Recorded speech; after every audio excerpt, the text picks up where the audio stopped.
Mark students, it's Miss Nancy. I don't know if you guys remember my face. So happy to see you. So happy to be able to talk to you. And I don't know if you can guess what we might be talking about today. But this says pollination. And we're going to be talking about bees. These guys. We'll be talking about bees.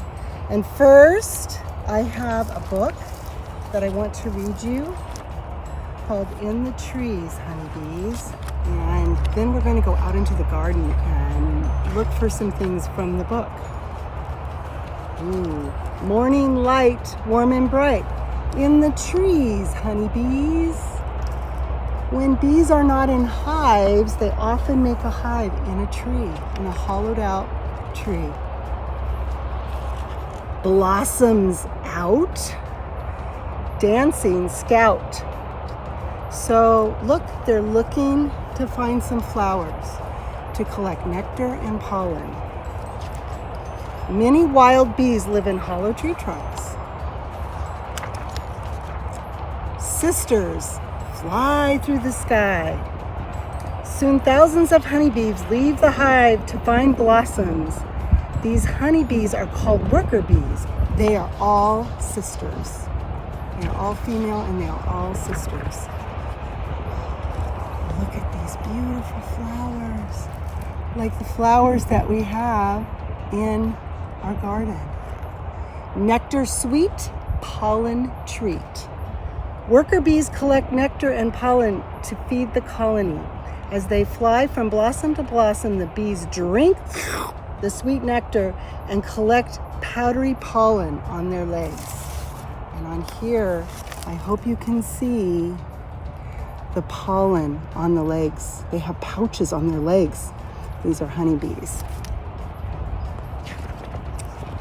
Harvest home, honeycomb. That's what a honeycomb looks like, where they collect and make the honey. Feed and clean, precious queen. The queen bee is the only one in the hive that has the babies. The only one. So the worker bees, the sister bees, come and help take care of the queen. Lots of food, hungry brood. They're slurping and they're making. Look at that. That's the larvae for the next generation of the sister bees. And they're feeding them right now. Water drips, sip, sip, sip. Too much heat, thousands beat. Honeybees collect water too. When temperatures climb, thousands of bees fan their wings. The evaporating water cools the hive. And in a little bit, we're going to go to the pond over here and see some bees collecting water. They need to drink too, and it's very hot and very dry right now. Bear attack. Whoa, have you ever heard that bears like honey? Well, this bear is attacking this hive in the tree and taking that honey. Sting and smack. The bees are protecting themselves. Bees sting when they feel like someone is attacking them, an animal, a person. They're not very aggressive unless they feel like you're trying to hurt them or take their honey. Shape the wax, seal the cracks. Honeybees build their combs out of wax. So there they are building the combs. Gather more, winter store. To prepare for the cold months of winter, honeybees make as much honey as they can during spring and summer. A colony will need about 30 to 60 pounds of honey. That's a lot of honey. And that's what they're doing right now. Even though the calendar says fall, we are still in hot summer weather.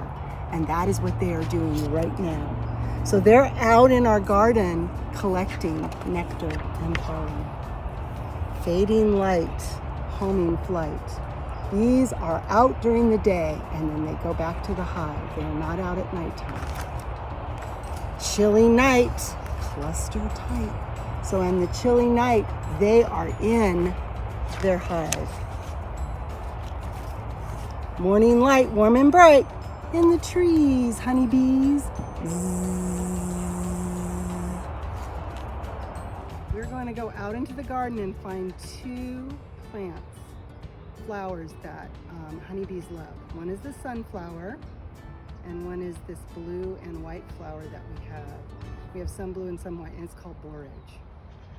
So if we look on here, there's a honeybee right there, grabbing the pollen and getting the pollen on its legs. There are bags on the legs of the honeybee to store the pollen.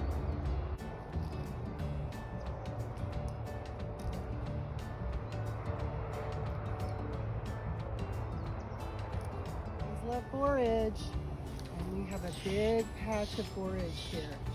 It's a great pollinator plant. And we need bees in the garden because they help us to pollinate the food. There is so much food that we wouldn't have if we didn't have bees.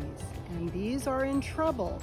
So we need to help the bees as much as we can and plant plants that they like sunflowers and borage. Remember how the bees needed to drink and go back with wet bodies and beat their wings in the hive to cool it down? Well, here they are at our pond, and they are drinking. If you look on the log, they are in there and they are drinking water to cool down because it's hot and dry right now. Some of them are on the log, some of them are flying around looking for spots to get on. Where can I get a drink? I'm so thirsty. Here we are. We just took a walk through the forest, and I've taken a lot of the classes. If you remember, if you were with me before, we've walked back to see the beehives. And guess what? The beehives are bigger. There are more hives than ever before. So the big white ones that you see are the ones that were here before, and they've added all these colorful ones in front. You can see this is where those bees live, just like the book. Those bees live in these hives. That's their home. And there's thousands and thousands of bees and a queen in those boxes. And those sister bees, those worker bees, are working hard. You see them flying in and out and in and out and in and out. Those are the honeybees that we just saw in our garden. And there are other types of bees that are not honeybees that are very important too. We're not going to talk about those today, but they're also important. But this is where the honeybees live, these hives. And every farm, anybody that produces food needs honeybees. So often the beekeepers come and they put the hives here, where there's a farm over there, there's a vineyard, and there's our garden. So